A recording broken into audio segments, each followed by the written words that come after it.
I never imagined the very two souls I brought into this world would be the ones trying to usher me out of it. But goodness, greed sure has a way of turning blood into ice. My children didn't just want my money, they wanted my life, and they were willing to kill for every single cent of it. Oh, and before I go on, I'd love to know where you're listening from today. Drop it in the comments, won't you? And if you're new here, hit that subscribe button. It's free, and honestly, it really does help us keep making more of these stories for you. All right, now where were we? My name is Eleanor Henderson, and at 64, I truly thought I was entering the quietest chapter of my life alongside my husband, James. James was a man of such precision, a forensic accountant who saw the whole world in balance sheets and ledgers. Numbers didn't lie to him, and he had built a career on exposing the lies hidden within them. We had built ourselves a beautiful life in Cedar Falls, Ohio, a charming little town where neighbors still waved from porches and the autumn leaves turned the streets into tunnels of gold and crimson. We raised our son David and our daughter Sarah in a home filled with warmth and every advantage we could possibly provide. Piano lessons, summer camps, college funds that we started the day they were born. We gave them everything. David became a high-powered defense attorney with a corner office in Columbus, representing clients whose names appeared in newspapers and whose problems required discretion and brilliance. Sarah followed her heart into nursing, working in the ICU at Cedar Falls Memorial Hospital, tending to the sickest and most vulnerable patients with what I believed was genuine compassion. We were the perfect family, or so I believed, the kind you'd see in a holiday card with everyone smiling in matching sweaters. But perfection, I've learned, is often just a well-maintained illusion. Everything changed that grey morning in March when James collapsed in our kitchen. I had just poured his coffee, the same routine we'd shared for 42 years of marriage, when I heard the mug shatter against the tile floor. I turned to see him clutching at his chest, his face drained of all colour, his eyes wide with something that looked less like pain and more like realization. The ambulance came within minutes, but by the time we reached the hospital, he was gone. The doctors called it a natural heart attack, just a sudden failure of a weary heart. They were so matter-of-fact about it, as though 66-year-old hearts simply gave out sometimes, as predictable as autumn rain. I spent the next week in a fog of grief so thick I could barely see through it, leaning on my children as they organized the funeral with a strange, frantic efficiency that I mistook for devotion. David handled all the paperwork, appearing at my kitchen table with folder after folder that needed my signature. Sarah stayed by my side constantly, brewing tea, cooking meals I couldn't taste, holding my hand with fingers that felt oddly cold. They were so attentive, so present, and I remember thinking through my haze of loss how lucky I was to have such caring children in my darkest hour. But the truth began to unravel at midnight. Just hours after we laid James to rest, I received a call from the funeral director, Martin Shaw, a man who had been a dear friend of James for decades, ever since they served together on the town council. His voice was trembling in a way I'd never heard before, as he told me that while preparing James's suit for the viewing, he had discovered something sewn into the lining of the jacket, a small digital recorder and a packet of laminated documents. He said James must have hidden them there himself, recently, based on the fresh stitching. Martin's voice cracked as he told me I needed to come immediately, alone, and to tell no one.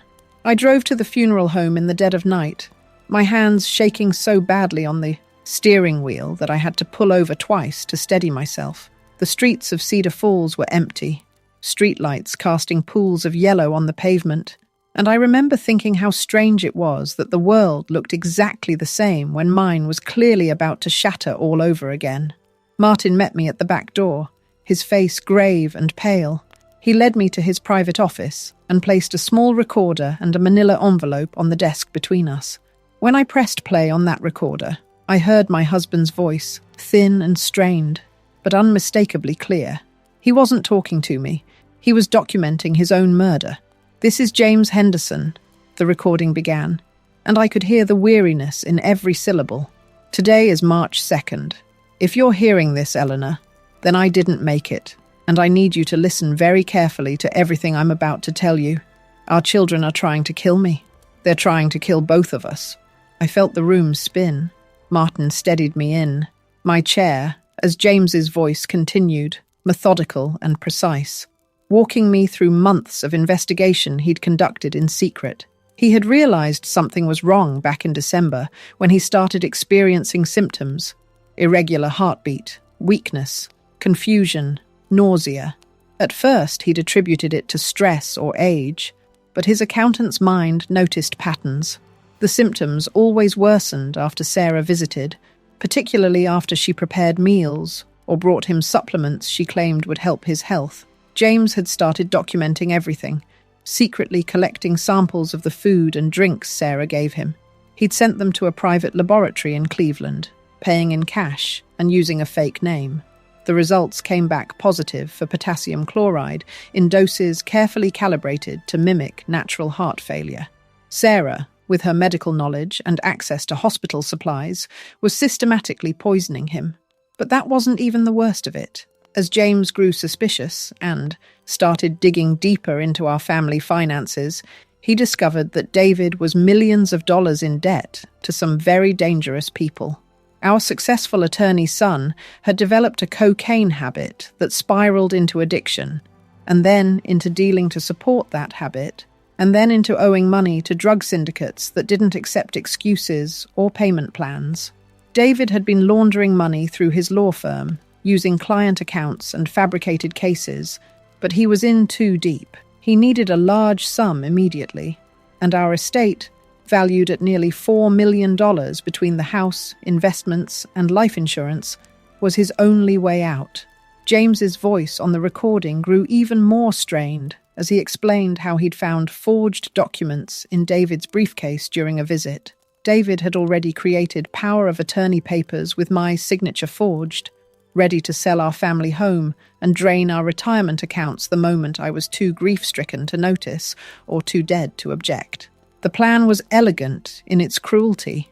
Sarah would kill James first, making it look natural. Then, during my period of mourning and vulnerability, David would gain control of the finances, while Sarah finished me off the same way. "They aren't just waiting for us to die, Eleanor," James said on the recording, his voice breaking for the first time. "They're making it happen, and I know I won't survive this. Sarah's increased the doses. I can feel my heart struggling more each day, but I couldn't tell you while I was alive because I needed you to be genuinely grieving, genuinely unsuspecting. They're watching you, sweetheart. They're watching everything. So I'm doing this instead. I'm leaving you everything you need to save yourself and put them away. I've spent my final weeks acting as a whistleblower from beyond the grave, and now I'm leaving you the breadcrumbs." I sat in that cold office, Martin's hand on my shoulder, and listened to my husband detail his own impending death with the same precision he'd used to balance our checkbook every month for 4 decades. He told me where he'd hidden additional evidence, in a safety deposit box at a bank in Toledo under a false name, the key taped behind our wedding photo in the bedroom. He told me which detective to trust, Ray Martinez with the state police. He told me not to confront them, not to let on that I knew anything, to play the role of grieving widow perfectly until the authorities could build an airtight case. The recording ended with James telling me he loved me, that he was sorry he couldn't protect me in person, but he'd do everything he could from beyond. "Live, Eleanor," he said. "Live the life we planned. Don't let them take that from you, too. And know that my last thoughts were of you, always of you."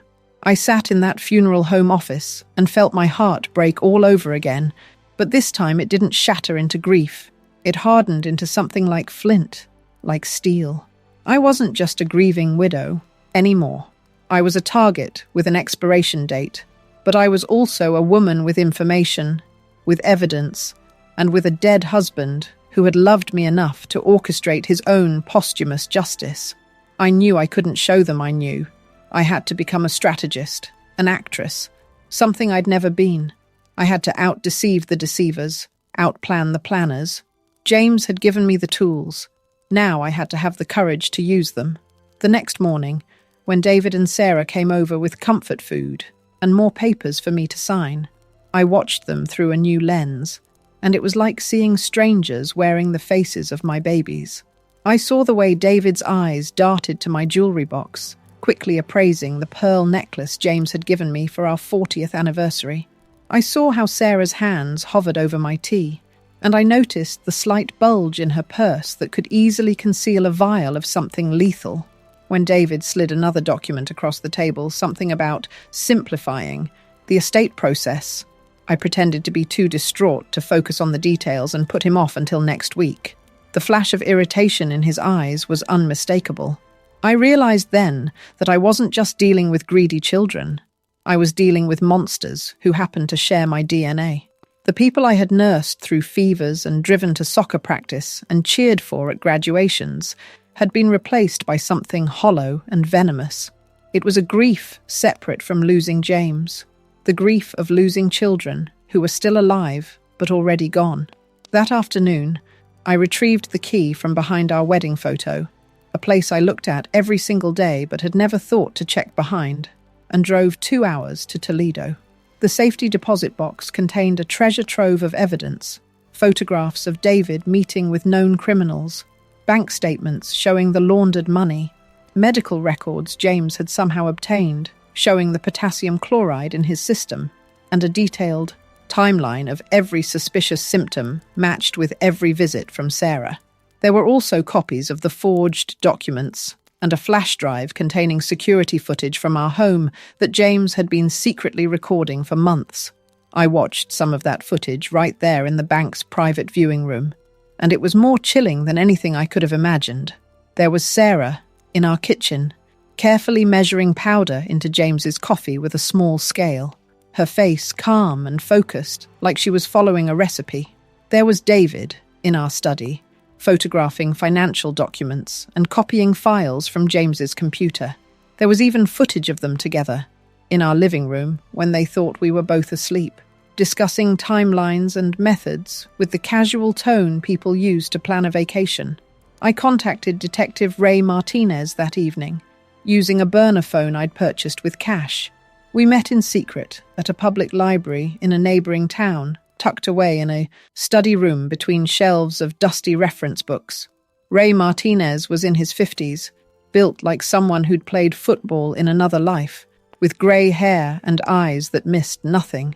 As he looked over the files James had hidden, his face went from professional interest to pale shock. "Mrs. Henderson," he said quietly, "I need you to understand something. Your daughter is already under investigation. A quiet one. There have been 23 suspicious deaths at Cedar Falls Memorial in the past 18 months, all elderly patients under Sarah's care. We've been building a case, but it's circumstantial. What your husband documented here, this is the missing piece. 23 people. Sarah had been practicing on strangers, perfecting the method she would use on her own father, killing vulnerable elderly patients whose deaths would be dismissed as natural, expected. I felt bile rise in my throat. My daughter was a serial killer, and I had raised her, loved her, never seen the darkness growing inside her. Ray explained that we needed to move carefully. David's creditors were dangerous, and if they suspected David couldn't pay, they might come after me directly. And Sarah, sensing the investigation tightening, might accelerate her timeline. I was in immediate danger, but we needed more evidence for charges that would actually stick. Attempted murder, conspiracy, fraud. We needed them to make a move while we were watching. So began the most terrifying performance of my life. While Martinez and his team began building the legal case and coordinating with the FBI on David's money laundering, I had to play the part of the fragile, grieving mother perfectly. I started a secret journal, documenting every interaction, every gift they brought, every veiled threat disguised as concern. I moved my primary funds to a new protected account that David couldn't access, but I left enough in the old accounts to avoid suspicion. I installed hidden cameras throughout. The house, continuing James's surveillance, positioned to look like ordinary household items: a clock on the mantel, a smoke detector in the kitchen, a picture frame in the hallway. The escalation was rapid. David's desperation became more apparent each day. He started showing up unannounced, sometimes with Sarah, sometimes alone, always with some urgent matter that required my immediate signature. His hands would shake slightly as he presented the documents, and I could see sweat on his upper lip, despite the cool spring weather. I played confused and overwhelmed, promising to look at things later, stalling for time while Martinez worked. Sarah's approach was different, more insidious. She moved into the guest room to take care of me, which meant I had a would-be killer sleeping down the hall. Every morning she prepared breakfast. Every evening she made dinner, and I had to find ways to avoid consuming anything she gave me. I developed sudden food allergies, claimed my grief had stolen my appetite, fed elaborate meals to the neighbour's dog when Sarah wasn't looking. That poor golden retriever gained 15 pounds during those weeks, but thankfully, Sarah never poisoned the food she made at the house. Too risky, too traceable. She was waiting for the perfect opportunity. That opportunity came one afternoon in late April, when David and Sarah arrived together, both wearing expressions of practiced concern. David carried a bottle of wine. Sarah had her ever-present medical bag, and they insisted we have a family meeting to discuss next steps and healing. Sarah disappeared into the kitchen to brew what she called a special herbal tea, something her hospital's grief counsellor recommended for patients suffering from trauma and insomnia. I watched Sarah's steady hand as she poured the tea into my favourite mug, the one with painted violets that David had made for me in a pottery class when he was 7. Her face was a mask of daughterly concern, but her eyes were flat, emotionless, the eyes of someone performing a tedious but necessary task. David kept up a stream of conversation about funeral expenses and estate taxes, clearly trying to distract me while Sarah prepared what I now knew would be my execution. I pretended to take a sip, letting the liquid touch my lips, but not swallowing. The taste was bitter beneath the honey Sarah had added. Then I feigned a coughing fit, dramatic and convincing, spilling the tea across my lap and into a cloth napkin I'd positioned there deliberately. While they both rushed to help clean me up, I managed to preserve the napkin with enough liquid for testing. I later handed it over to Martinez in a parking lot meeting that felt straight out of a spy movie. The lab results came back 48 hours later. The tea was laced with a lethal dose of digitalis, a heart medication that in high doses causes cardiac arrest. In the amount Sarah had used, I would have been dead within hours, and it would have looked like my grief-stricken heart had simply given out, just like my husband's. The poetic symmetry would have been remarked upon at my funeral, but I couldn't stay in that house anymore. The walls felt like they were closing in, and I couldn't sleep knowing Sarah was down the hall, possibly planning another attempt. I fled to my sister Margaret's home in Columbus under the guise of needing a change of scenery, some time away from the memories. Margaret, bless her heart, understood without me having to explain everything. She'd never liked David much anyway, always said he had calculating eyes, and she'd found Sarah's bedside manner oddly cold when Margaret's husband had been hospitalized the previous year. But David and Sarah followed me. Of course they did. David's creditors were closing in. Martinez had confirmed through his FBI contacts that David owed nearly $2 million to a particularly violent syndicate, and they'd given him a deadline that was fast approaching. The life insurance policy on me was worth $1.5 million, and combined with the house and liquid assets, it would be enough to save David's life, but only if I died soon. The desperation in David's eyes when he showed up at Margaret's house was terrifying to behold. This wasn't the composed attorney who commanded courtrooms. This was a cornered animal. Sarah stood beside him, and for the first time, I saw them as a unit, a conspiracy. They weren't just siblings. They were partners in patricide and planned matricide, bound together by shared guilt and shared greed. Martinez had warned me they might try something dramatic, something final. James's notes had actually predicted this. He'd written that when David's back was truly against the wall, he'd resort to violence rather than subtlety. James had found evidence that David had been researching explosives, looking into how to stage an accident that would kill me and destroy evidence simultaneously. The final confrontation happened on a Tuesday afternoon in early May. The dogwood trees outside Margaret's house were in full bloom, white petals drifting across the lawn like snow, and I remember thinking how wrong it was that such a beautiful day would be the day everything came to a head. Margaret had gone to the grocery store, a trip I'd encouraged because I didn't want her in harm's way. Martinez had alerted me that morning that David had purchased components for an explosive device through an intermediary. Timers, detonation cord, materials that had raised flags in the FBI's monitoring systems. The tactical team had been inside Margaret's house for hours, hidden in the basement and the upstairs bedrooms, waiting. I sat in the living room, wearing a wire, watching the street for their car. When David and Sarah burst through the front door, Sarah must have picked the lock, another skill I never knew she possessed. They weren't pretending anymore. David held a small remote detonator in his hand, his face flushed and wild. "It's over, Mum," he said, and his voice was almost regretful. "I'm sorry. I really am. But I'm out of options. I've rigged the house. If you don't sign everything over to me right now, I press this button and we all go up together. At least this way I can make it look like a gas leak, and Sarah and I can walk away." Sarah approached me with a loaded syringe held loosely in her right hand, and I could see the calculation in her eyes. "Or," she said softly, "you can just let go, Mom. Let me give you this. It'll be quick. No pain. You'll just go to sleep and join Dad. And honestly, isn't that what you want? You've been so sad. I'm really doing you a favor." She actually believed that, I think. In her twisted logic, murdering me was an act of mercy. What they didn't know was that the police had been inside the house since dawn. They had already found and intercepted David's explosive device, hidden in the basement near the gas line, and replaced the blasting caps with dummies. As Sarah lunged toward me with that syringe, as I saw my death reflected in her cold eyes, the tactical team swarmed from every direction. There was shouting, the thunder of boots on hardwood floors, and then a single gunshot. Sarah was hit in the shoulder as she tried to inject me anyway, trying to complete her mission even as the police closed in.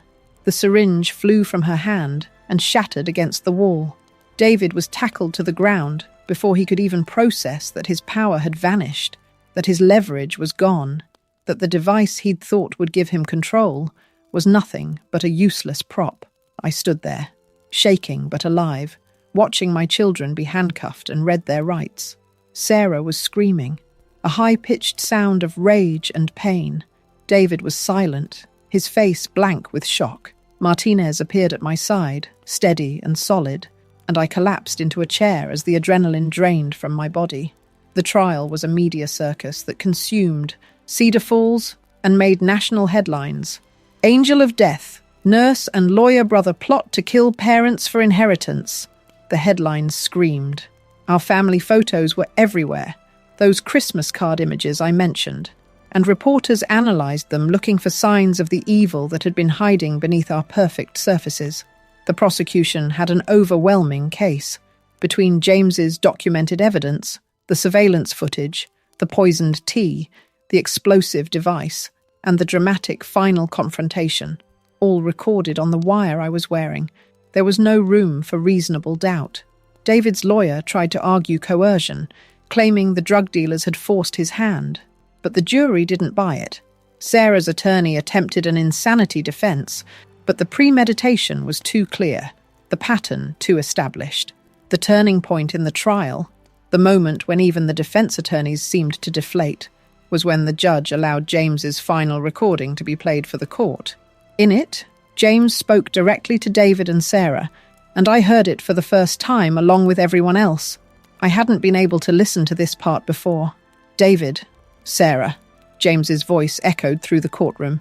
"If you're hearing this, then you succeeded. You killed me. I hope whatever you bought with my life was worth it. I loved you both from the moment you were born. I worked 70-hour weeks to give you opportunities. Your mother and I sacrificed and planned and dreamed for you. But somewhere along the way, you stopped being the children we raised. You became strangers, dangerous strangers. And I will not, let you destroy the woman who gave you life, who loved you even more fiercely than I did. So I'm stopping you the only way I still can. Eleanor, if you're alive to hear this in court, then I succeeded too. I'm so proud of you, sweetheart. Live, be happy. That's my final wish. There wasn't a dry eye in that courtroom, except for David's and Sarah's. They sat, at their respective defense tables, blank and unmoved, and I wondered if they'd ever actually been capable of love, or if I'd simply projected humanity onto them that was never really there. The jury deliberated for less than 4 hours. David was convicted of conspiracy to commit murder, attempted murder, wire fraud, money laundering, and possession of an explosive device. Sarah was convicted of 2 counts of first-degree murder for James, and another patient they could definitively link to her poisoning, 23 counts of second-degree murder for the other patients, and attempted murder for the plot against me. Seeing their faces as the judge read out the sentences, life without parole for Sarah, 60 years for David with no possibility of early release, was the only justice I needed. They had underestimated a mother's love, and they had certainly underestimated a husband's protection. James had beaten them from beyond the grave, and I had survived. Today, I don't live in that big house in Cedar Falls anymore. I sold it and used the proceeds to set up a foundation for the families of Sarah's victims, 23 families who lost parents and grandparents to my daughter's evil. We fund grief counselling and support groups, and we've pushed for better oversight of medical professionals with access to lethal drugs. I spend my days travelling to the places James and I always dreamed of seeing, the Amalfi Coast, where I watched the sun set over cliffs that dropped into impossibly blue water, the fjords of Norway, where the mountains rose like ancient sentinels from mirror-still seas, the quiet temples of Kyoto, where I found a peace I thought I'd never feel again. I carry James's wedding ring on a chain around my neck and his strength in my soul. In every country, in every city, I feel him with me, and I live enough for both of us now. I've learned that family isn't always blood, and blood isn't always family. I've built new connections with people who choose to love me without ulterior motives. Margaret and her children, the other survivors in my foundation, the friends I've made in my travels. I am no longer a victim. I am a survivor who reclaimed her life from the ashes of betrayal, who refused to let evil have the final word. And I am testimony to the fact that love, real love, the kind James had for me, is more powerful than greed, more enduring than death, and more strategic than evil. He saved me when he couldn't save himself, and I honor that sacrifice by living fully, joyfully, freely. If you liked my story, do please like this video, subscribe to our channel, and share how you feel in the comments. To hear the next tale, just click on the little box on your left. Thank you for listening.